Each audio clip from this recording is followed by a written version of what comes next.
Mixer हा प्रत्येकाच्या घरी असतोच, परंतु मिक्सरच्या भांड्याच्या पात्यांची धार काही दिवसांनी कमी होते, त्यामुळे भाजीचे वाटण बारीक होत नाही।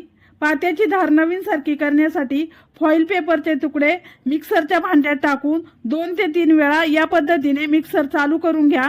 मिक्सरच्या भांड्याच्या पात्यांना खूप छान धार येते व वाटणही बारीक होते। व्हिडिओ आवडला असेल तर चॅनलला सबस्क्राईब करा, लाईक करा, कमेंट करा, शेअर करा। धन्यवाद।